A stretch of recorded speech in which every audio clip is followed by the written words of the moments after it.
샬롬, 샬롬. 달리새움교회 1월 21일 주일 예배 오신 모든 여러분을 예수님의 이름으로 환영하고 또 축복합니다. 자, 이 시간 우리 함께 기도하시고 찬양과 예배 시작하도록 하겠습니다. 사랑과 은혜로 우리 달리새움교회를 이끌어주시는 하나님 아버지 감사합니다. 이 시간 달리새움교회와 또 예배를 사모하는 모든 하나님의 자녀들이 이 예배 자리에 나와 감사로 먼저 찬양드립니다. 드려지는 찬양의 가사에 우리의 마음을 담아 올려드리오니 주님 영광 받아주시고 하나님의 사랑과 십자가의 능력에 힘입어 제자의 길을 아름답게 감당하는 모든 주님의 자녀들이 되게 하옵소서. 다시 한번 감사와 영광을 올려드리며 능력의 이름 예수님 이름으로 기도합니다. 아멘. 이 시간 우리 찬양하시면서 우리의 신앙의 고백과 우리의 마음을 담아 하나님께 올려드리도록 하겠습니다. 나의 만족과 유익을 위해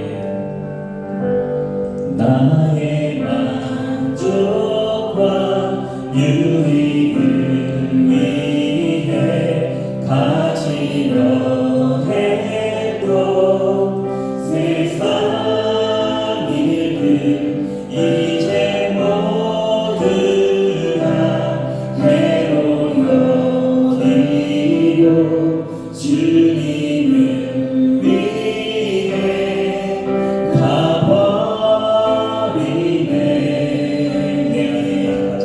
내 안에 가자 귀한 것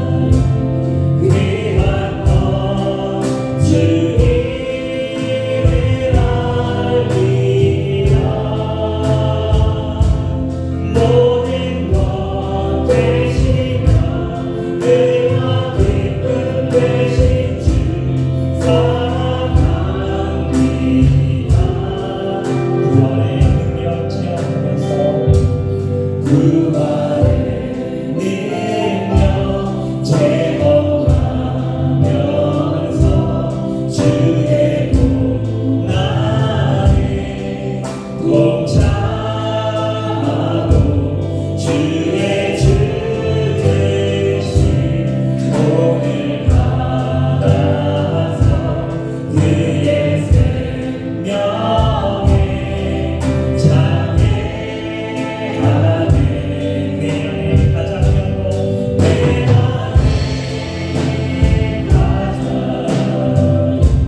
귀한 것 주님을 알리라. 모든 것 되시며 의와 기쁨 되신 주 사랑합니다. 내 안에 가장 귀한 것 내 안에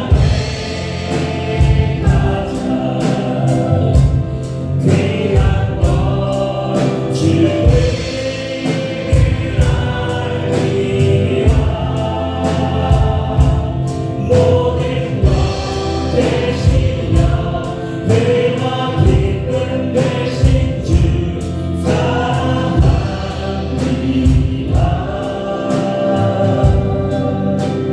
나의 주.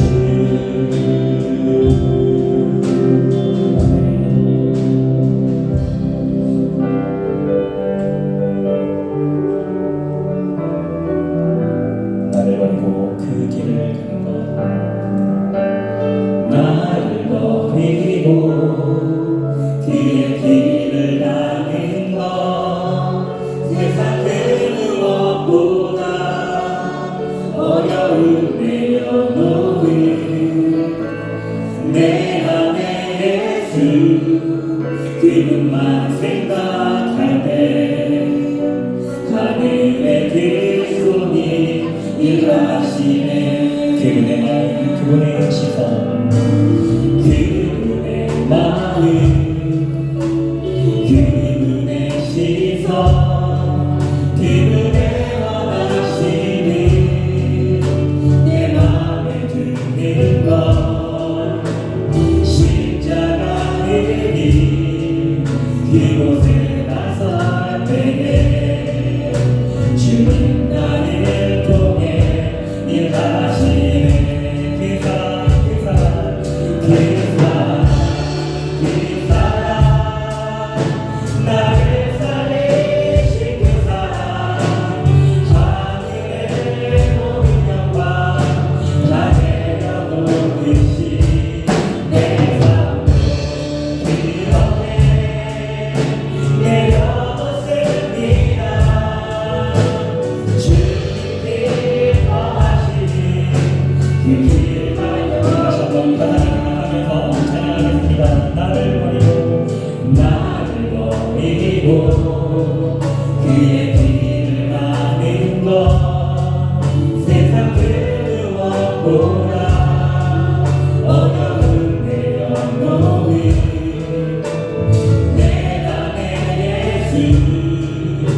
주만 생각할 때 하늘의 그 손이 일하시네.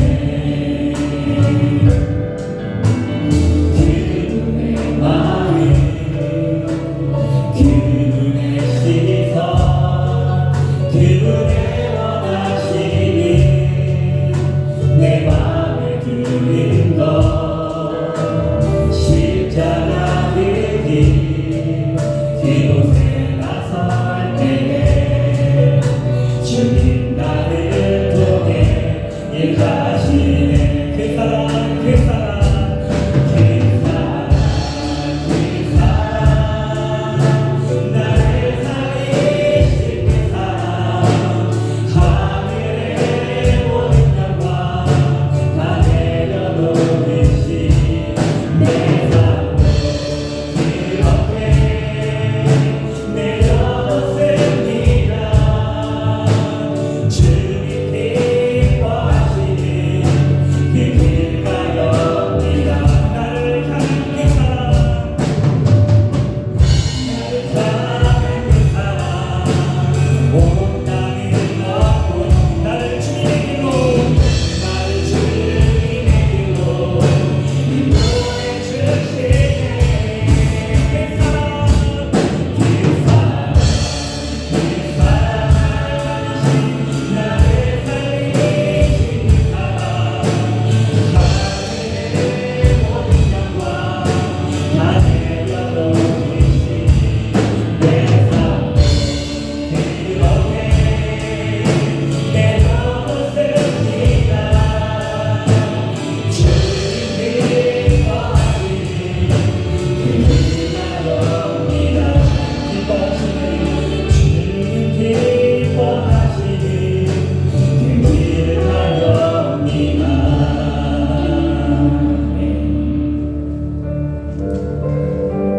우리의 모든 것을 주님 앞에 내려놓을 수 있음은 주께서 우리를 위해 죽으시고 십자가의 사랑을 우리에게 주셨기 때문입니다.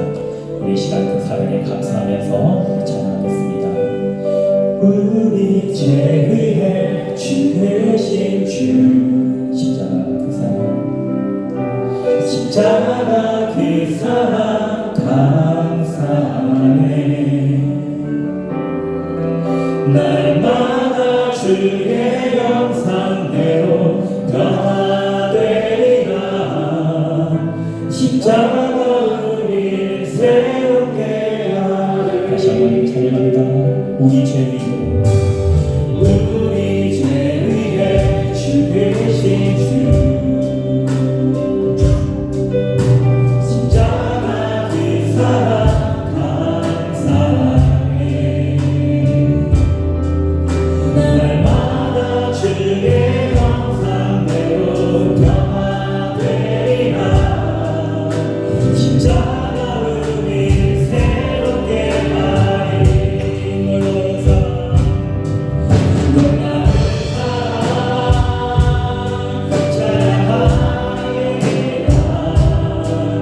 우리를 위해 생명 주셨네. 놀라운 사랑 찬양하리라. 십자가의 그 능력, 놀라운 사랑 찬양하리라. 놀라운 사랑 찬양하리라. 우리를 위해 생명 주셨네. 놀라운 사랑, 놀라운 사랑 찬양하리라.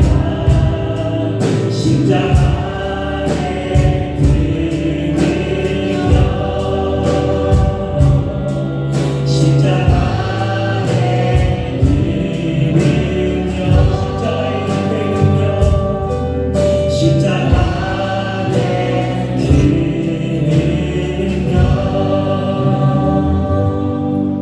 이 시간 함께 기도하겠습니다. 기도할 때 우리를 위해 죽으신 주님, 그 위대한 십자가 사랑에 감사드리며 우리 기도하기를 원합니다. 우리가 십자가의 능력을 힘입고 날마다 주의 형상 상대로 변화되어 제자의 사명을 잘 감당할 수 있도록 이 시간 함께 기도하며 우리 예배가 나가도록 하겠습니다. 사랑하는 아버지 감사합니다. 언제나 우리와 함께 계시며 하나님의 시간을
우리 자리에 마셔서 전화 드리면서 주님께 나가십시오.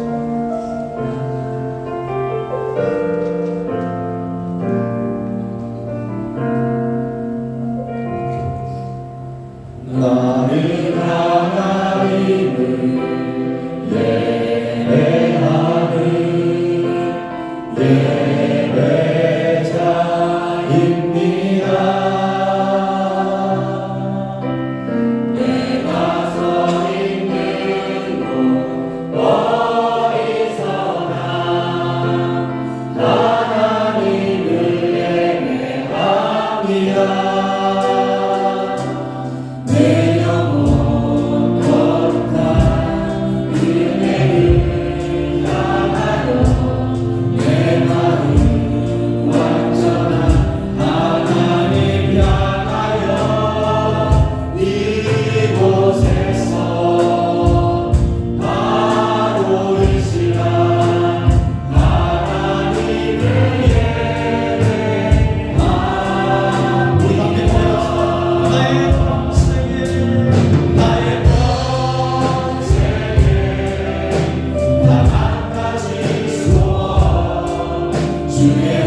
여호와는 나의 능력과 나의 찬송이시요 또 나의 구원이 되셨도다.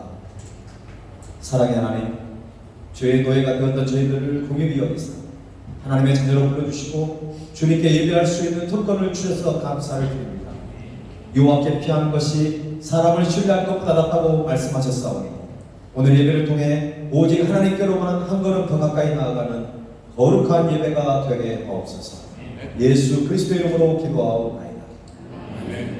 자리에 앉으셔서 찬양하겠습니다.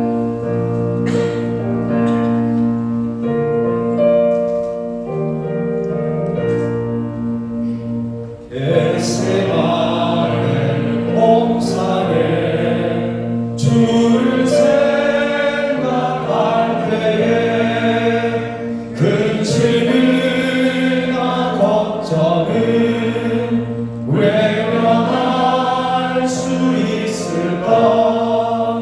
나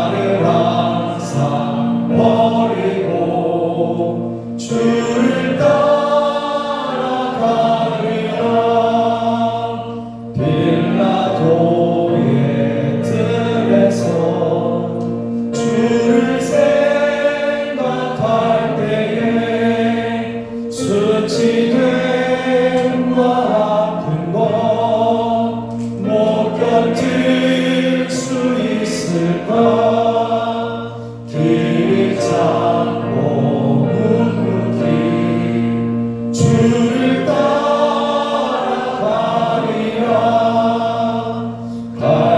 갈보리산 올라가 주를 생각할 때에 나의 많은 괴로움을 비교할 수 없으니 십자가를 지시고 주를 따라가리라. 무덤에서 부활한 주를 생각할 때에 환란이나 죽음도 두려울 것 없으니 성전가를 부르며 주를 따라가리라.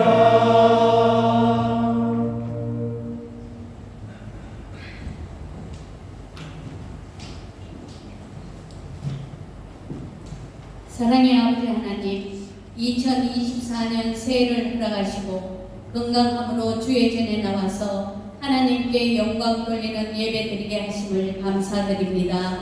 올 한 해도 하나님께서 주시는 힘과 능력으로 형통한 삶을 살게 하옵소서.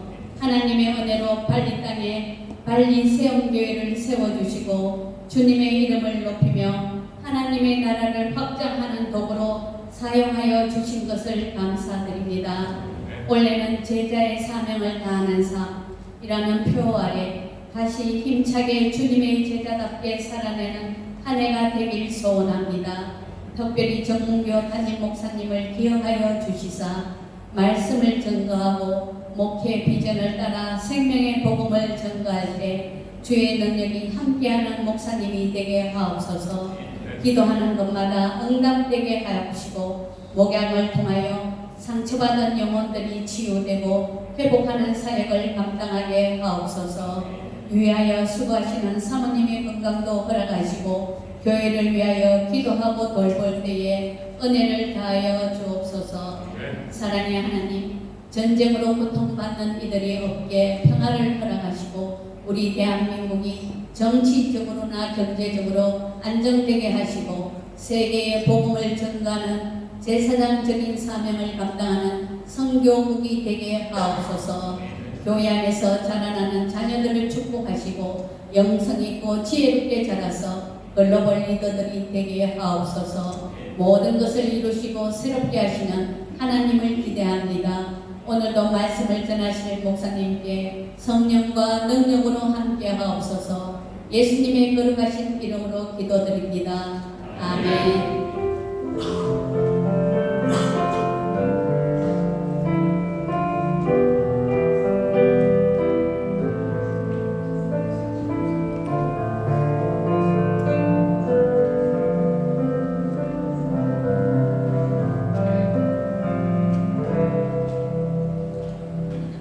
우리 예물을 하나님께 봉헌하겠습니다.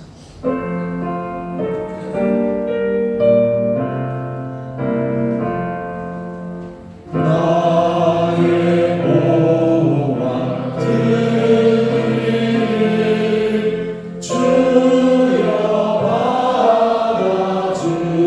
받아주소서. 나를 나를 위하여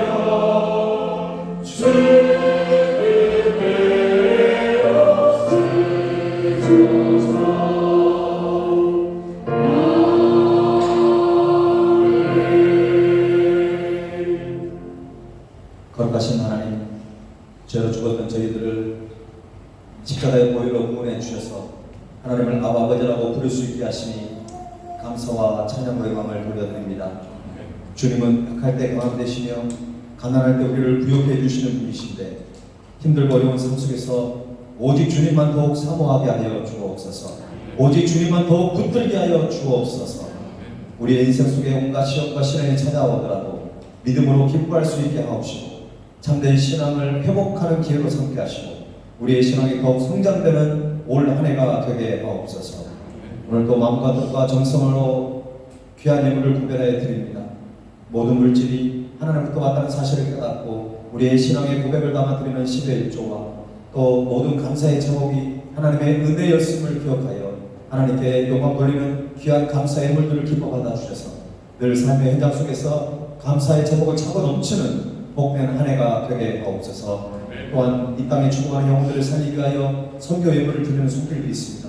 하나님 그 손길들을 기억하여 주셔서 그 선교 예물을 통하여 수많은 영혼이 주님께 돌아오고 많은 사람들이 치유받고 회복되는 은혜를 더하여 주옵소서. 그 외에 많은 예물 가운데 함께 하시고 또 우리 교회를 함께 섬기며 함께 동역하는 한국교회를 축복하셔서 참으로 한국교회와 협력하여 인도네시아 땅 특히 발리 땅을 하나님의 나라로 변화시키는 일에 우리가 디아스포라 선교사적인 사명을 온전히 감당하는 발리 세움교회가 되게 하옵소서. 우리에게 직장을 허락하신 하나님, 우리가 직장 선교사로서의 사명을 감당하고자 합니다. 또 학교에 다녀 공부를 하는 우리 아이들에게 학원 선교사로서의 역할을 감당하여 정말 있는 그 일상 속에서 주님의 빛과 소금의 역할을 감당하고 그리스도의 편지가 되어서 그들에게 살아계신 하나님을 증거하며 나아가는 복된 삶이 되게 하옵소서. 대한민국 총선이 얼마 남지 않았습니다. 하나님을 경외하고 국민들을 사랑하고 섬길 수 있는 지도자들이 선출되게 하옵소서. 특별히 인도네시아도 다음 달에 이제 대선이 있습니다. 하나님의 뜻에 합당한 대통령이 선출되어서 이 땅이 하나님의 나라로 변화시키는 귀한 계기가 될 수 있도록 하나님께서 특별히 함께 하시고 우리 깨어있는 자들이 더욱더 영적으로 분별하여 지도자들을 잘 선출할 수 있는 그 은혜를 더하여 주옵소서. 우리 교회 환우들 하나님 저들을 불쌍히 여겨주시고 보혈의 능력, 부활의 능력을 허락하여 주셔서 독수리처 아버지 날개친 것 같은 능력을 허락해 주셔서 살아계신 하나님을 경험하고 또 남은 인생 오히려 살아 역사하시는 주님을 증거하는 그런 복된 인생으로 허락하여 주옵소서. 한국교회와 협력하여 기도와 물질로 후원하는 선교기관들이 있습니다. 하나님 올 한 해 많은 선교의 열매를 맺기를 원하오는데 특별히 그 선교 현장마다 사람을 길러내며 그리스도의 일꾼들을 많이 세워가는 일에 힘쓸 수 있는 모든 선교기관들이 다 되기를 원합니다. 하나님 우리 교회가 부족하지만 기도하고 있사오니 하나님 저들의 모든 삶의 현장 속에서 아름다운 열매를 나타나게 하시고 이 땅이 속히 하나님의 나라로 변화되는 놀라운 역사가 있게 하여 주옵소서. 우리 수험생들과 키즈글로리아 유수원 아이들이 있습니다. 다음 세대의 글로벌 영적 리더로 잘 양육되게 할 뿐만 아니라 주님께 귀하게 쓰임받는 일꾼들로 허락하여 주옵소서. 신앙의 유산을 아름답게 물려주는 우리 발리 성교의 모든 가정들 다 될 수 있도록 도와주옵소서. 오늘 여행 중에 참여한 하나님의 백성들이 있습니다. 하나님 은혜를 큰 은혜를 더해 주시고 아버지의 선교지를 바라보면서 이 땅이 관광지로 기억되는 것이 아니라 주의 복음이 필요한 그러한 아버지 하나님의 선교지라는 것을 아버지께 깨닫고 돌아가는 시간 되게 하여 주옵소서. 이 시간 모든 걸 주님께 의탁하옵고 살아 역사하신 예수님의 이름으로 기도하옵나이다.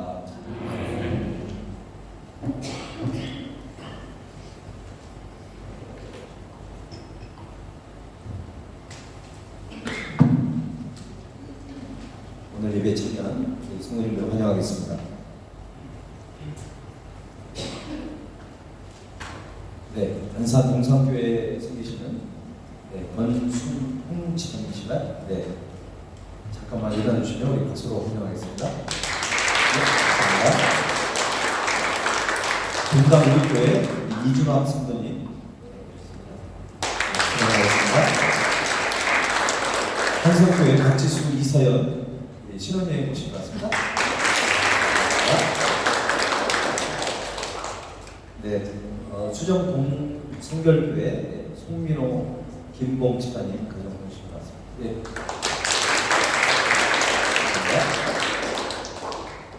네, 우리 좌우에 있는 여러분들을 축복하고 사랑합니다. 우리 찬양 드리면서 서로를 축복하겠습니다. 사랑해요. 축복해요.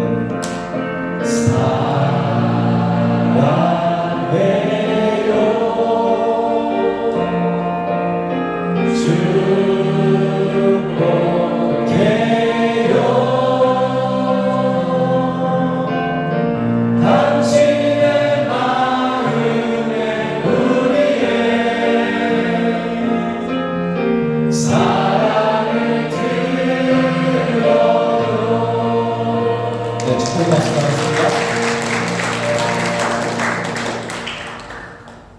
소개를 다 하지 못했지만 여러분들 중명으로 운영합니다. 교회 소식을 전해드리겠습니다. 2024년도 교회표요 우리가 늘 기억하면서 올 한 해 이 표대로 우리가 살아갔으면 좋겠습니다. 제자의 사명을 다하는 삶입니다. 올해 전반기 사역 봉사 작업 중에 있는데요. 네, 신천서를 쓰라고 그렇게 강조했는데도 자꾸 협조를 안 하시는 분인데 좀 잘 이런데 여러분 열심히 협조를 해주시면 좋을 것 같습니다. 잘 기록하셔서 오늘 나가시면서 기록하셔서 좀 제출해 주시고요. 기존에 봉사하신 분들도 제출을 꼭 해주시기 바랍니다. 네, 운영위원회 모임 오늘 예배 끝나자마자 있습니다. 네, 식사 전에 잠깐 장모실에서 운영위원회 모임이 있고요. 다음 주에는 우리 세운 공동체 모임이 전체적으로 있겠습니다. 2023년도 결산안과 또 2024년도 사역계획 및 예산안에 대해서 함께 나누는 시간을 갖겠습니다. 오늘 우리 주신 하나님의 말씀을 함께 보겠습니다. 누가복음 9장 51절에서 62절입니다. Hari ini firman Tuhan Lukas pasal 9 ayat 51 sampai 62. 누가복음 9장 51절에서 62절입니다. 우리 한 절씩 돌아가면서 교독하겠습니다. 제가 먼저 읽겠습니다. 예수께서 승천하실 기한이 차감해 예루살렘을 향하여 올라가기로 굳게 결심하시고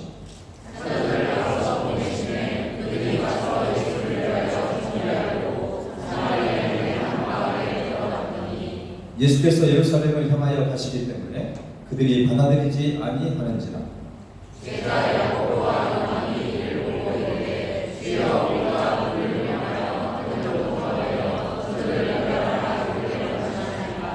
예수께서 돌아보시며 꾸짖으시고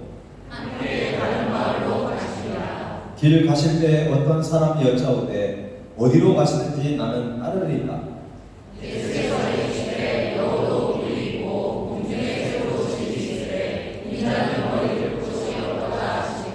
또 다른 사람에게 나를 따르라 하시니 그가 이르되 나로 먼저 가서 내 아버지를 장사하게 허락하옵소서.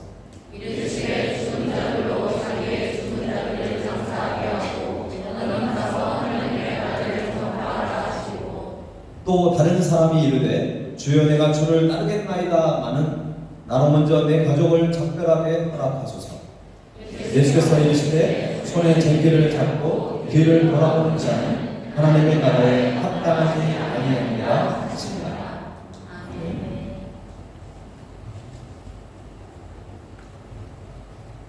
일반적으로 어떤 스승의 제자가 된다는 것은 제자가 되고자 하는 분명한 목적이 있습니다. 대부분은 자신의 어떤 성공과 자신의 유익을 위해서 제자의 길을 걸어가는 사람들이 대부분입니다. 자신이 좀 더 유명해지고 자신이 좀 더 강해지고 성장하기 위해서 스승에게 찾아가는 경우가 많습니다. 그런데 우리가 예수님을 따라가는 것은 우리 개인의 만족과 유익이나 어떤 성공 때문에 예수님을 따르는 것이 아닙니다. 그래서 세상의 어떤 제자들과 분명 다른 부분이 있습니다. 예수님을 믿고 따르는 것에 대한 사람들의 오해가 몇 가지 있습니다. 첫 번째는 예수님을 믿고 따르면 모든 일이 잘 풀리고 큰 어려움이 없을 것이라는 오해입니다. 물론 예수님을 영접하고 인격적으로 만나게 되면 온 세상이 달라져 보입니다. 예전에는 부정적으로 보였던 그런 것들이 긍정적으로 달라지게 되는 것이고, 그리고 세상에 알 수도 없고 세상에 줄 수 없는 그런 평안함을 느끼며 은혜를 경험하고 그리고 감격하며 신앙생활을 할 수 있습니다. 이전에 스스로 할 수 없는 일들도 주님과 함께 넉넉히 감당을 하기도 합니다. 하지만 모든 일이 다 술술 다 풀리는 것은 아니라는 것입니다. 어떤 고난과 위기가 찾아올 때 그것이 저절로 다 해결되지도 않습니다. 그리고 항상 안전하거나 항상 풍족한 인생이 보장되는 것도 아닙니다. 본문 57절과 58절을 보면 이런 말씀이 있습니다. 다시 한번 읽어볼까요? 시작. 가르치든지 나는 따르리. 예수께서 이르시되 여기도 불이 있고 공중에 새로 집이 있으되 인자는 머리 곳이 없도다 하시고. 유진 피터슨의 메시지 성경에는 이것을 이렇게 번역하고 있습니다. 길을 가고 있는데 어떤 사람이 자기도 함께 가도 되는지 물었다. 그는 어디든지 주님과 함께 가겠습니다 하고 말했다. 예수께서 잘라 말씀하셨다. 고생할 각오가 되어 있느냐?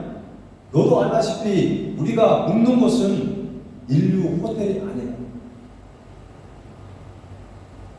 사람들이 예수님을 믿고 따르는데, 사람들이 예수님 믿고 따르면 모든 것이 다 형통하고 모든 것이 다 편하고 모든 것이 다 풍성할 것이라는 그런 오해나 착각을 하는 경우가 많습니다.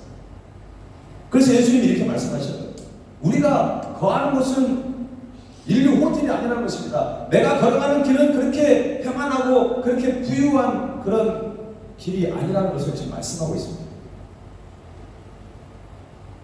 누군가의 제자가 된다는 것은 고생을 각오해야 합니다. 사실은 꼭 예수님의 제자뿐만 아니죠. 예를 들어서 뭐 유명한 만화가 밑에 문화성으로 들어갈 때 어떻습니까? 월급은 작죠? 일하는 시간은 엄청나게 많습니다. 그래서 중간에 그만둔 사람들 되게 많아요. 여러분, 하물며 예수를 믿고 따르기로 작정을 했다고 한다면 우리는 당연히 고생할 각오를 해야 합니다. 예수님을 믿고 따르는 길은 의미 있는 길이고 생명의 길이고 그리고 구원의 길이고 하나님 나라를 세워가는 길임을 우리가 믿고 따라가고 있습니다. 그러니까 그 안에 우리가 겪는 많은 고난과 위기는 우리에게 어떻게 보면 당연한 것입니다. 오히려 영적으로 깨어있지 않으면 예전보다 더 힘들 수도 있습니다. 그래서 영적으로 긴장을 풀거나 안일한 마음을 가져서는 안 된다는 것입니다. 믿음을 견고히 하여 어떠한 유혹과 시련에도 흔들리지 말아야 합니다. 여러분, 유혹을 받는 것은 죄가 아니에요. 그 유혹에 흔들리고 그 유혹에 빠져버리면 죄가 되는 것이죠. 고난과 위기를 만나면 우리는 영적으로 그래서 잘 분별하면서 그런 것들을 잘 극복해 가야 합니다. 예수님을 믿고 따르는 것에 대한 사람들의 오해 두 번째는 자신의 형편과 상황에 맞게 따르면 될 것이라는 오해입니다. 신앙생활을 하다 보면 적당히라는 말을 조심해야 합니다. 성경 어디에도 적당히 그리고 대충 신앙생활을 하라고 하는 말씀이 전혀 없지 않습니다. 신앙생활이 그리 쉽지만은 않습니다. 때로는 적당히 하고 싶고 타협하고 싶을 때가 있습니다. 본문 59절에도 보면 이제 막 예수님의 제자가 된 한 제자가 있었습니다. 그는 나를 따르라는 말씀하신 예수님의 말씀에 순종하지 않고 다른 이유를 대고 있는 것입니다. 59절과 60절을 한번 보시기 바랍니다. 또 다른 사람에게 나를 따르라 하시니 그가 이르되 나로 먼저 가서 내 아버지를 장사하게 허락하옵소서. 그러니까 예수님 뭐라고 말씀하십니까? 이르시되 죽은 자들로 자기의 죽은 자들을 장사하게 하고 너는 가서 하나님 나라를 전파하라고 말씀하신 것입니다. 여러분, 본문에 나오는 이 사람은 주님을 따르고 있는 사람입니다. 분명 예수님의 제자로 지금 따르려고 한 사람이라는 것입니다. 만약 이 사람이 예수님의 제자가 아니었다면 예수님의 이런 말씀은 전혀 필요치 않습니다. 그냥 부모님 무슨 장사 지내고 싶으면 가서 장례식을 치르면 되는 것입니다. 그런데 이 사람은 지금 중요한 것은 예수님의 제자로 따르려고 하는 사람입니다. 다시 말해서 그리스도인이라는 것입니다. 사실 초대교회 때는 그리스도인과 제자는 같은 단어예요. 같은 의미입니다. 근데 요즘 세대에는 그리스도인, 크리스찬과 예수님의 제자는 굉장히 다르게 느낌이 온다는 것입니다. 굉장히 잘못된 신앙생활을 우리가 하고 있는 것입니다. 여기서 말씀드리면 여러분들의 마음에 의문이 생길 거예요. 그럼 그리스도인은 또는 제자는 부모님 장례도 치르지 말아야 한다는 말입니까? 이렇게 우리가 질문할 수 있겠죠. 근데 여러분, 본문을 좀 더 깊이 잘 관찰해 볼 필요가 있습니다. 본문에서 이 제자가 지금 아버지께서 지금 돌아가셨기 때문에 아버지의 장례를 치르게 오겠다는 말이 아닐 것입니다. 왜냐하면 만약 그것이 사실이라면 여러분 생각해 보세요. 예수님이 스승이에요. 제자의 지금 아버지가 돌아가셨어요. 그럼 어떻게 해야 되죠? 스승이 제자의 아버지 돌아가신 장례식에 참여하겠죠. 지금 이 제자는 지금 당장 아버지가 돌아가셔가지고 지금 장례를 치르고 있는 것이 아니라는 것입니다. 그렇다면 결국 이 사람은 지금 당장은 아니고 나중에 어떤 상황을 지금 얘기하고 있는 것입니다. 아버지가 지금 살아계시는데 돌아가실 날이 멀지 않았어요.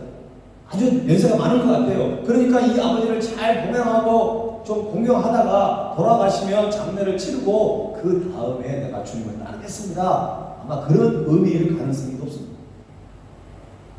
그러니까 어떻게 보면 굉장히 좋은 것 같고 믿음이 있는 것 같지만 사실 그것이 아니라 지금은 내가 주님을 따를 수 없습니다. 이 얘기입니다. 그리고 그 핑계를 지금 아버지를 두고 있는 것입니다. 그래서 예수님이 말씀하십니다.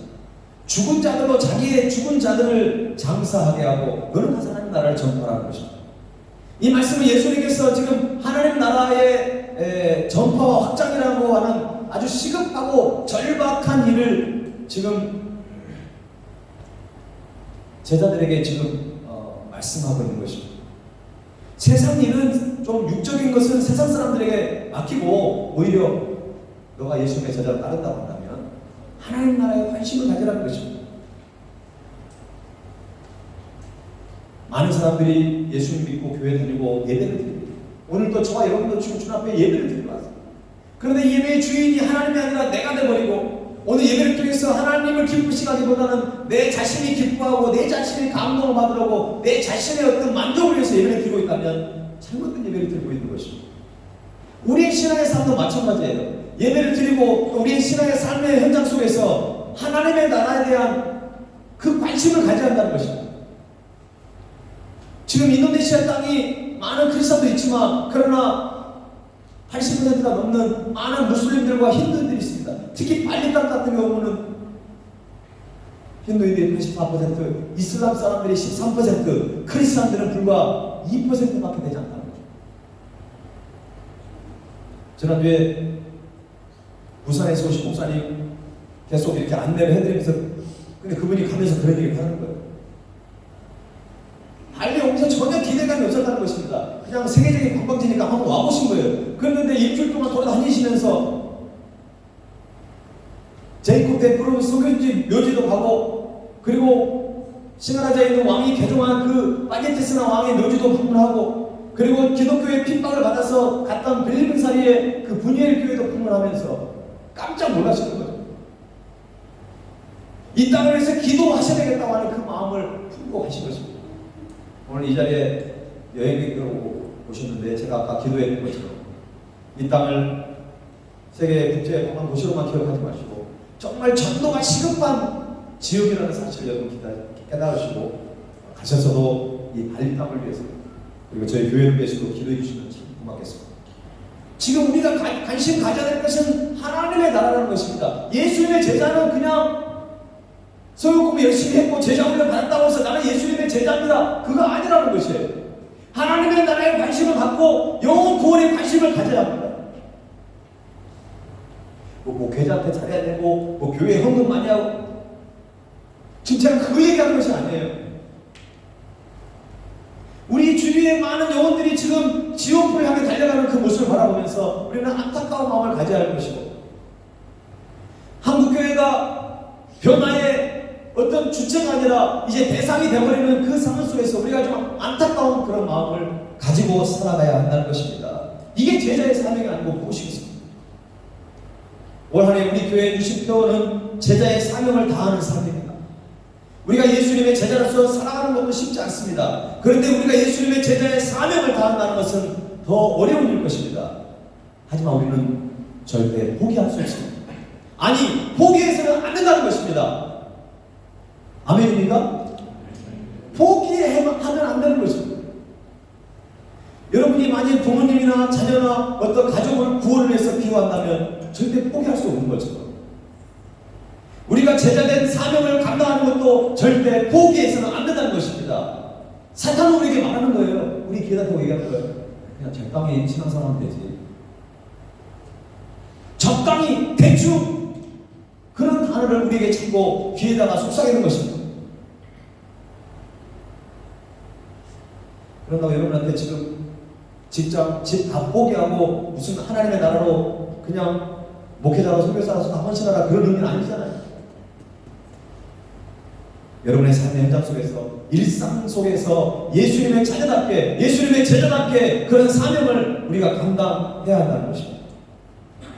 자, 그렇다면 우리가 제자의 사명을 다하기 위해서는 어떤 마음가짐이 필요할까요? 오늘은 이 마음가짐을 좀 우리가 함께 살펴보려고 해요. 마음가짐. 본문 51절 말씀을 한번 함께 읽어보겠습니다. 시작.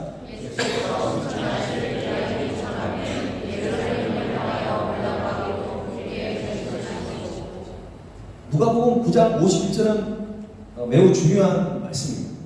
왜냐하면 예수님의 이 사역에 굉장한 전환점이 지금 생기고 있는 것입니다. 예수님이 갈릴리 활동했던 부분과 예루살렘을 향한 그 여행하는 부분이 구분되는 그 말씀이 바로 누가복음 9장 51절.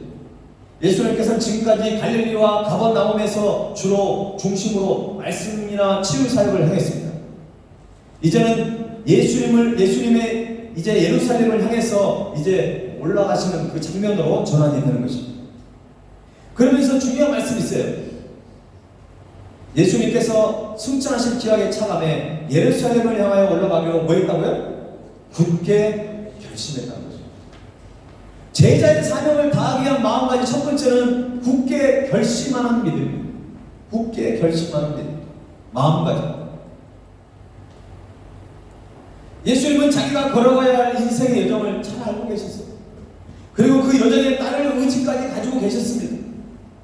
예루살렘으로 올라가게 되면 계속해서 예수님을 시험하고 그리고 예수님의 어떤 잘못된 것이 있는지 없는지 채잡으려고 했던 유대 종교 지도자들에 의해서 고난받을 것이 아주 분명했습니다. 이미 예수님은 그것도 아셨습니다. 그러나 주님은 하나님의 뜻과 계획을 따를 것을 주저하지 않고 바로 예루살렘을 향해서 한 걸음 한 걸음 걸어 나아가는 것입니다. 여기서 굳게 결심하시고라고 하는 이 단어의 헬라어 원어를 보면 어떤 사물을 흔들리지 않도록 확고하게 고정시키다 이런 뜻이 있습니다. 그러니까 예수님은 비록 그 길이 자기에게 어떤 고통으로 다가올지라도 오직 자기가 가야 할 사명의 기름을 분명히 잘 알고 계셨다는 것입니다. 그래서 어떤 표대를 향해서 그 시선을 조금 더 흐트림이 없이 확고하게 그곳을 바라보면서 그 길로 나아갔다는 의미를 가지고 있습니다.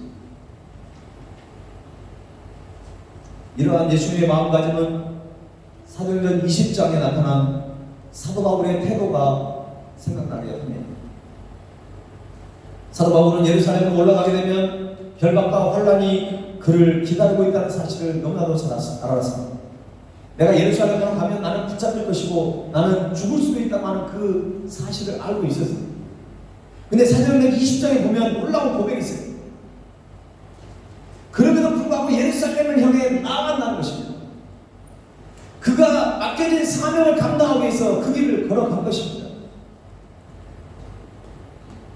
사도 바울의 사명 의식은 그를 사도로 부르신 예수님에게서 배운 것입니다. 예수님이 예루살렘을 향해서 굳게 결심했던 것처럼 사도 바울도 예수님을 닮아서 그렇게 결단하고 그 길을 나아간 것입니다. 여러분이 잘 아는 다니엘서 1장 8절 말씀을 잘 아시죠? 다니엘은 뜻을 정하여 왕의 음식과 그가 마시는 포도주로 자기를 더럽히지 아니하리라 하고 자기를 더럽히지 아니하도록 환관장에게 구하니. 여기서 다니엘이 뜻을 정했다고 하는 것은 다른 것이 아니라 굳게 결심했다는 것입니다. 신앙의 삶은 굳게 결단하는 것입니다. 결심하는 것이에요. 예배 시간에 우리가 결단하고 삶에서 살아내는 것입니다. 그게 주님께 속한 자의 그런 우리의 정체성입니다. 마음으로 굳게 결심하고 결단하지 않으면 우리는 무슨 일이든지 잘 감당할 수가 없습니다. 여러분들이 무엇인가를 하기 원한다면 마음으로 굳게 결심해야 합니다. 학생이 성적을 올린다고 한다면 보통 결심 가지고 안 돼요. 내가 SNS, 페이스북이나 아니면 인스타그램을 내가 끌어야 되겠다. 이런 굳은 결심이 그러다 그냥 끌어나는 얘기는 아니에요.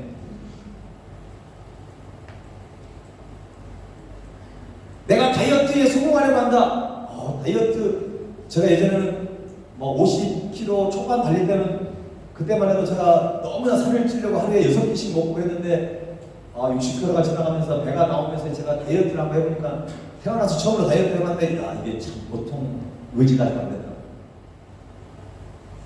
세상에 제일 어려운 게 다이어트가 아니에요. 근데 여러분, 굳은 결심이 있어야 합니다. 굳은 결단이 있으면 오히려 성공할 수 있어요.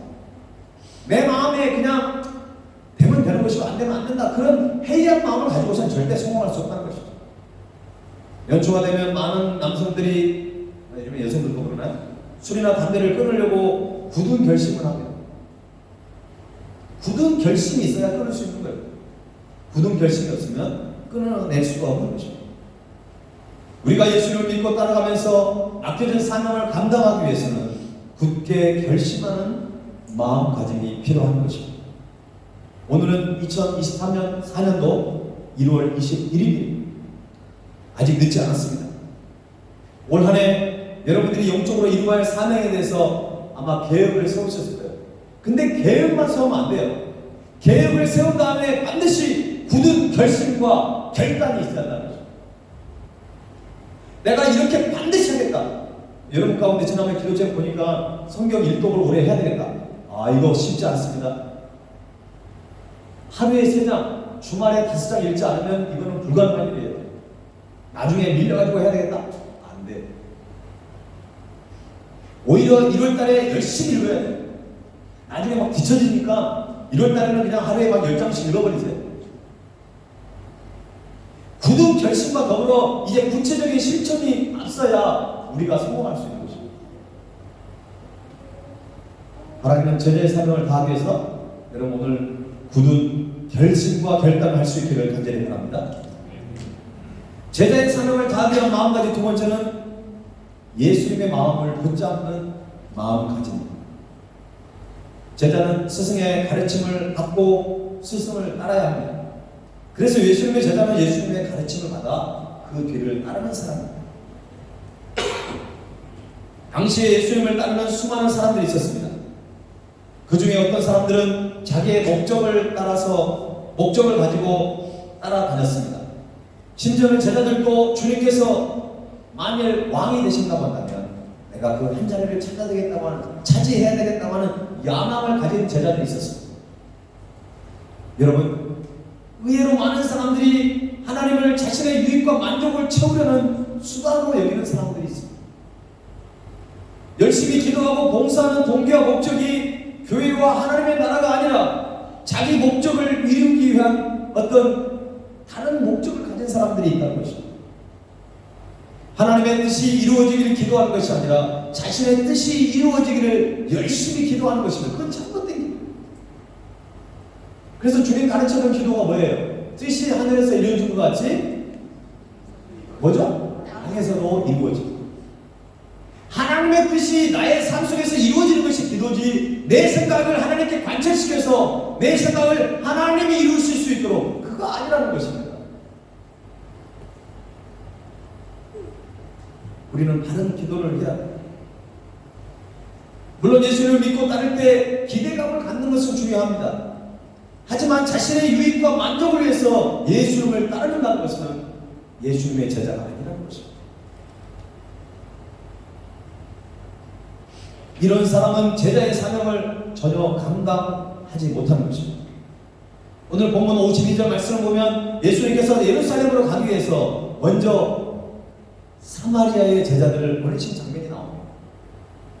여러분, 이렇게 하신 이유는요, 예수님이 갈릴리 지방에서 예루살렘으로 가는 그 길목에 사마리아 땅이 있습니다.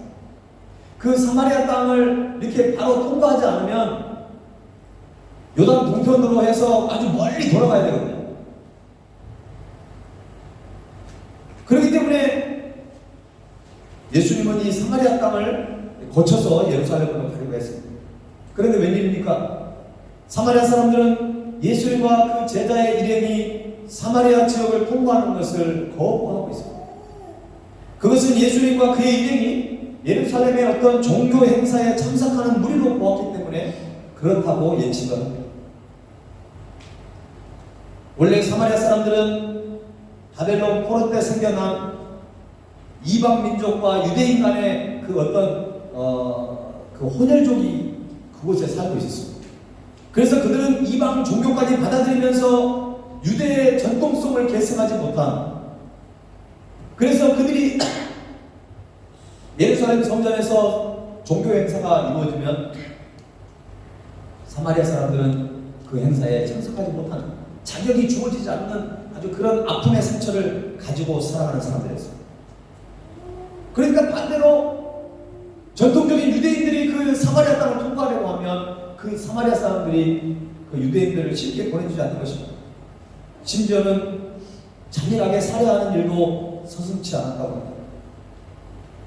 예수님의 제자들이 사마리아 사람들에 의해 그 지방을 통과하는 것을 거부당하자 제자들은 예수님께 뭐라고 얘기하지 않습니까? 보복을 요구해요. 54절 한번 보세요.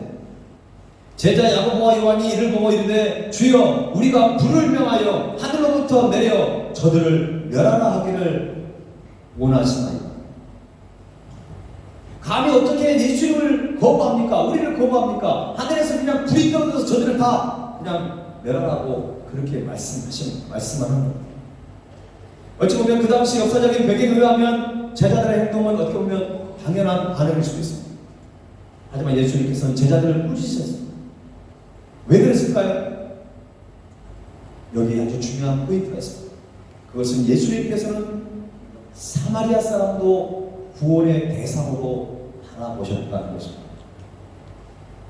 그래서 여러분이 잘 아는 요한복음 4장에 예수님이 그 사마리아 지역의 수가성 여인에게 찾아간 거예요. 일부러 대낮에 그 여인을 만나러 찾아간 것입니다. 여러분, 제자들의 그 시선과 제자들의 관점과 예수님의 관점이 그런 차이가 있는 것입니다. 여러분이 그냥 교회로 왔다 갔다 하는 성도와 그리고 예수님의 제자로 살아가는 사람의 그 시선과 그의 관점은 크게 다른 것입니다. 영혼 구원에 관심 있는 사람이 예수님의 제자예요.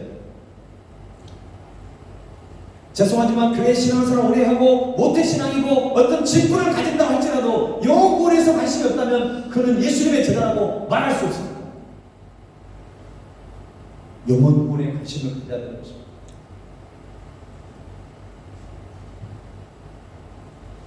본문 51절에서 56절 말씀은 누가복음에 나오는 내용입니다. 누가복음을 기록한 누가는 제가 누가복음 강해를 시작할 때 여러분 첫 번째 시간 말씀드렸습니다. 누가는요 다른 복음서의 저자들과 다르게 선교적인 관점에 의해서 이 누가복음을 기록했어요.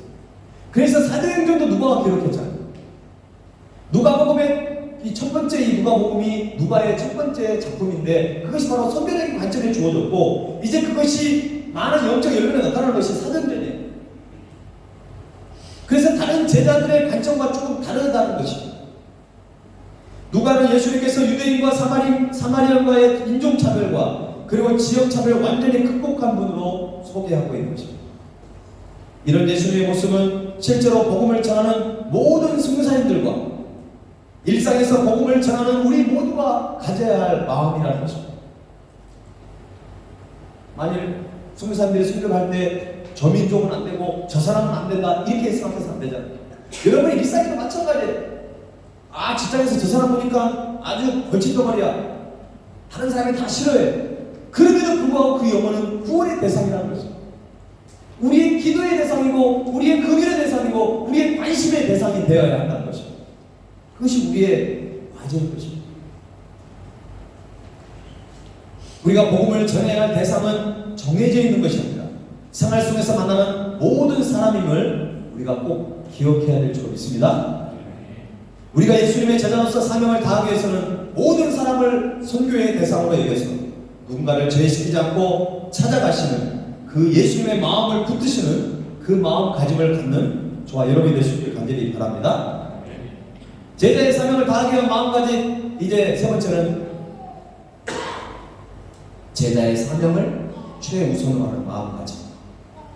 본문 61절과 62절 한번 읽어주시기 바랍니다. 시작.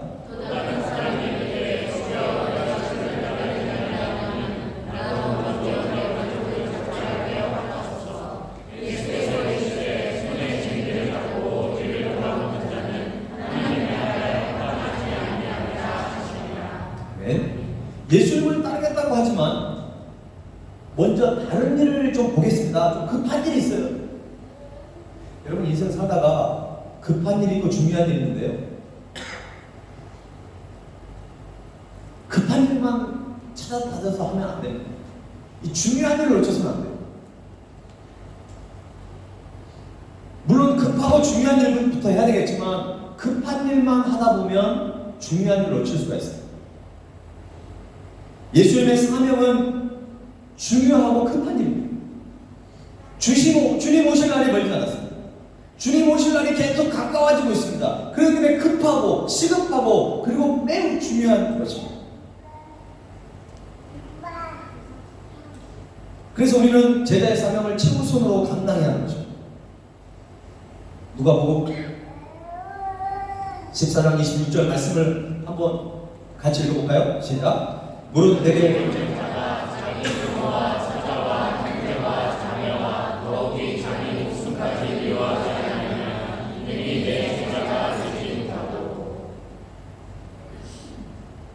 조금 전에는 마치 가족을 포기하면서까지 주님을 따르라고 했는데 갑자기 누가복음 14장에서는 부모와 처자와 형제와 자매와 더욱이 자기 목숨까지 미워하지 않냐면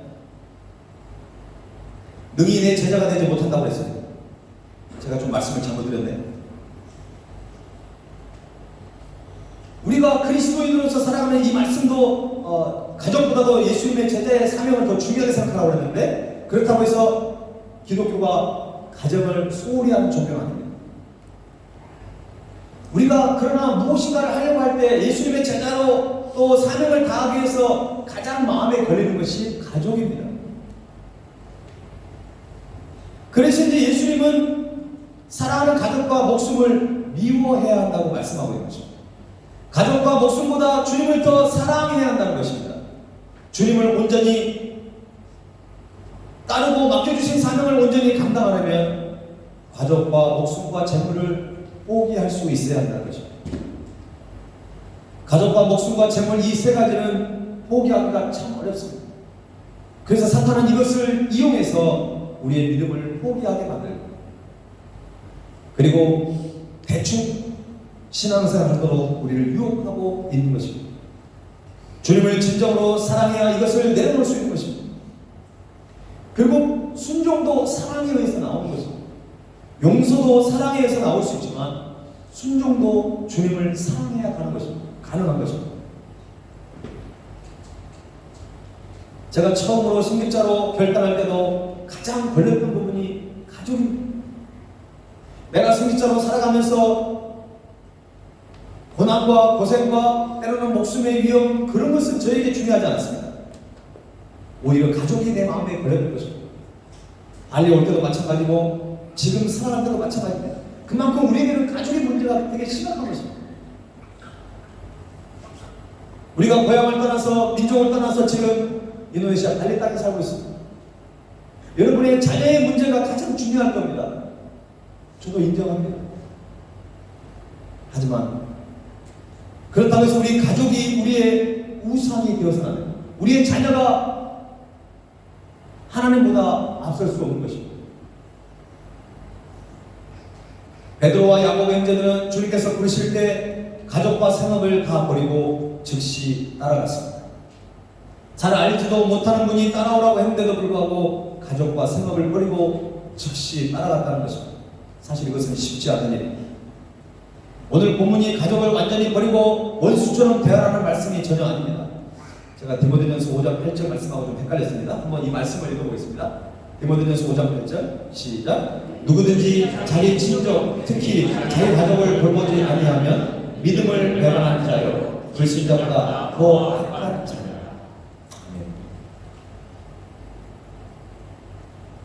내가 제자의 사명을 감당하기 위해서 때로는 가족도 내려놓을 수 있어야 된다고 했는데 그러나 성경은 우리의 가족을 소홀히 여기라는 것이 아닙니다. 절대 아니에요. 십계명에도 부모 공경에 대한 중요한 것을 강조하고 있습니다. 가정의 소중함이 그 십계명 안에 들어있습니다. 중요한 것은 무엇이냐면 가정을 소홀히 할 것이 아니라 가정을 잘 돌보십시오. 믿음의 가정을 잘 세워가셔야 합니다. 신앙의 유산을 자녀들에게 잘 물려주셔야 합니다. 그러나 그것보다도 더 중요하게 여길 것이 제자의 사명이라는 것입니다. 가정을 소중하게 여기는 마음을 내려놓는 것이 아니라 그 위로 올라가는 것입니다. 다시 한번 말씀드립니다. 우리 학생들 여자친구가 중요하고 남자친구가 중요한데 남자친구를 사랑하는 마음, 여자친구를 사랑하는 마음이 있지만 그보다 하나님을 사랑하는 마음을 더 위로 두라는 것입니다. 여러분이 지금 가정을 소중하게 여기는 마음을 그냥 내려놔버리고 포기하라는 그것이 아니에요. 여러분이 가정을 중요하게 여기는 마음보다 예수님의 제자된 사명을 더 귀하게, 더 높게 여러분이 가져야 한다는 것입니다. 우리가 제자의 사명을 다하기 위해서 가족, 재물, 목숨보다도 제자의 사명을 최우선으로 하고자 하는 마음까지, 이것이 있을 때 우리는 제자의 사명을 감당하게 되는 것입니다. 사랑하는 여러분, 올 한 해 제자의 사명을 다하기 위하여 먼저 굳은 결심을 할 수 있기를 바랍니다. 그리고 예수님의 마음을 붙잡고 제자의 사명을 다하는 것에 최우선을 둘 수 있기를 바랍니다. 그래야 우리는 제자의 사명을 감당할 수 있는 것입니다. 먼저 주님의 나라와 의를 구하십시오. 하나님께서 우리에게 맡겨주신 제자의 사명을 감당할 때 그 모든 다음의 문제들, 여러분이 그렇게 애지중지하는 그 가족의 문제도, 자녀의 문제도 하나님이 다 해결해 줄 줄로 믿습니다. 바로 그런 지혜가 필요한 것입니다. 오늘 이 말씀을 생각하면서 우리 찬양 드리면서 준비해 나가십시오.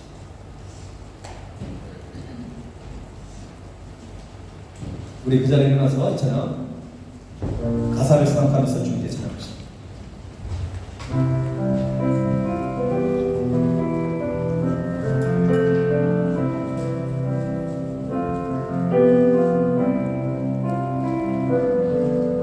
먼저 그 나라와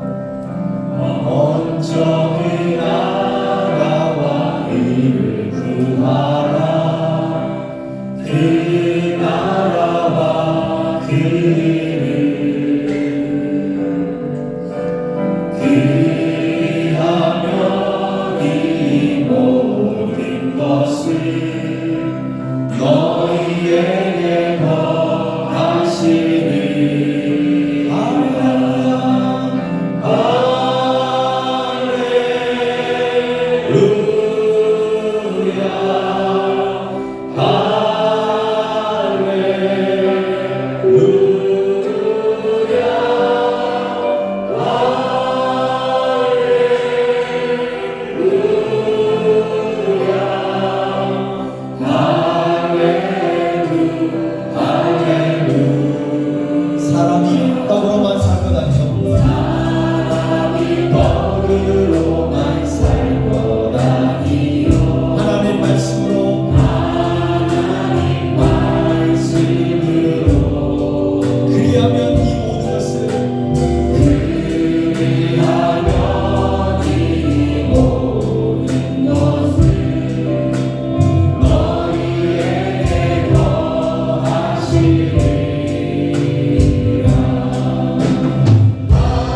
저는 최근에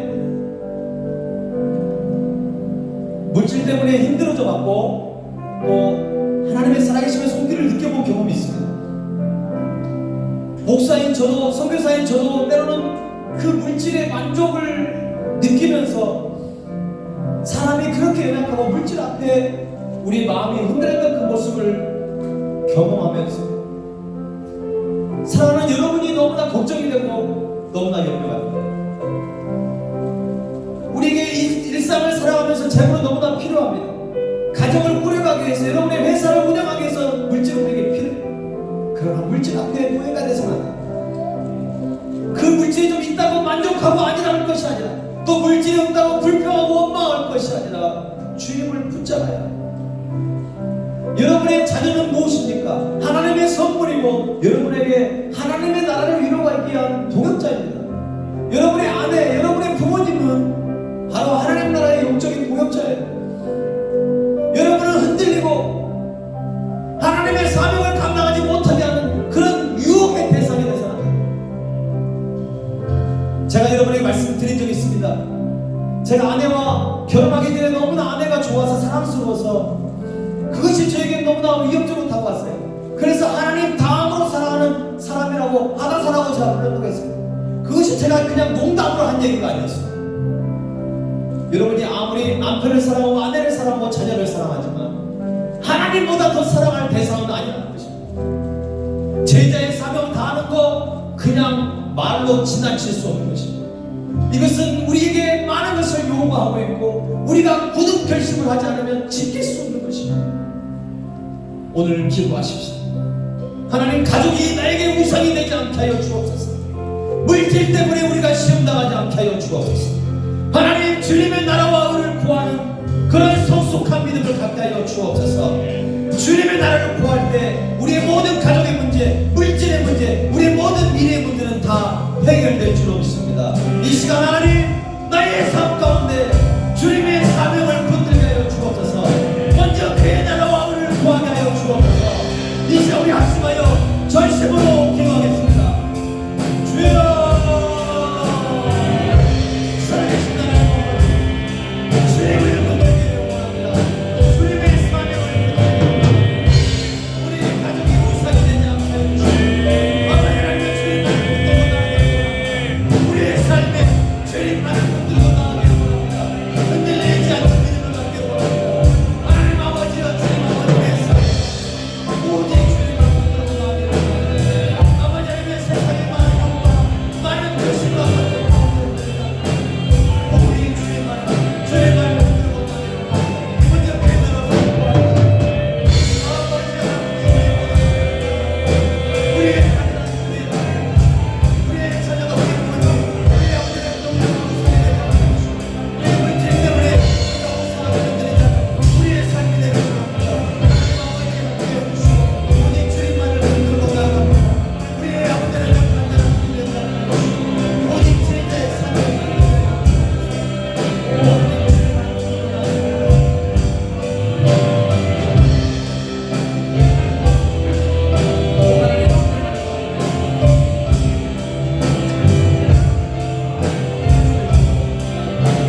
세상의 그 무엇과도 바꿀 수 없는 하나님의 아들이신 독생자 예수 그리스도를 이 땅에 보내셨고, 하나님이 인간의 모습으로 나타나셨고, 아무 죄가 없으신 예수님이 십자가의 길을 걸어가시면서 물과 피를 다 쏟으시고 우리에게 모든 생명을 다 주셨는데, 우리가 크리스찬이고 예수님의 제자라고 그렇게 쉽게 고백하고 우리가 말을 했지만, 주님의 그 십자가의 길을 바라보면서 외면하고 도망쳤던 우리 어리석음을 용서해 주시기 원합니다. 하나님이 우리에게 주신 그 가족을 우리에게 동역자로 주셨는데, 그것이 우리의 우상이 되어버렸던 우리의 어리석음을 용서해 주시고, 먼저 그의 나라를 포기하면서까지 더 중요하게 여겼던 많은 것들 이제 주님의 십자가 앞에 내려놓기를 원합니다. 주님의 사명을 붙들기를 원합니다. 우리가 크리스찬의 정체성을 회복하게 하여 주옵소서. 예수님의 제자답게 살게 하여 주시옵소서. 왜 한국교회가 젊은이들이 떠나버렸고, 왜 한국교회가 주일학교가 지금 죽어져가고 있고, 왜 많은 크리스찬들은 개척교회를 가려고 하지 않습니까? 옛 선조들은 복음을 위해서 순교자의 길을 걸어갔고,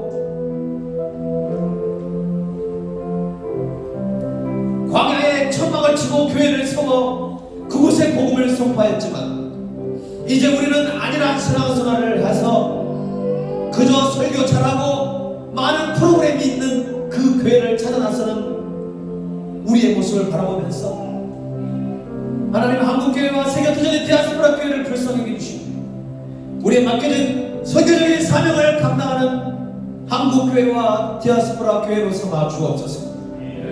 우리 발리성교회 비록 현직교회 건물을 빌려 쓰고 있지만, 우리가 해야 할 일을 하게 하시고 우리가 걸어가야 할 길을 걷게 하여 주옵소서. 하나님, 우리가 하루를 신앙생활 하더라도 주님이 기뻐하시는 그 길을 걷기를 원합니다. 나의 만족과 유익을 가기를 위해 가지려 했던 모든 것들을 이 시간 십자가 앞에 못 박기를 원합니다. 지금은 우리를 위해 십자가의 길을 걸어가신 주 예수 그리스도의 은혜와 독생자 예수 그리스도를 아낌없이 이 땅에 보내주신 하나님 아버지의 그 크신 사랑과 성령님의 감동, 감화, 역사하심과 동행하시고, 제자의 사명을 감당하게 하여 굳은 결심을 하고 예수님의 십자가를 붙들고 예수님의 마음을 품고 최우선순위로 두고 먼저 그의 나라와 의를 구하기를 원합니다. 사랑하는 주님의 백성들 위해, 저들의 기도 제목 위에, 그리고 조국 대한민국과 한국교회 위에 지금부터 영원토록 함께 하옵시고 간절히 축원하옵나이다.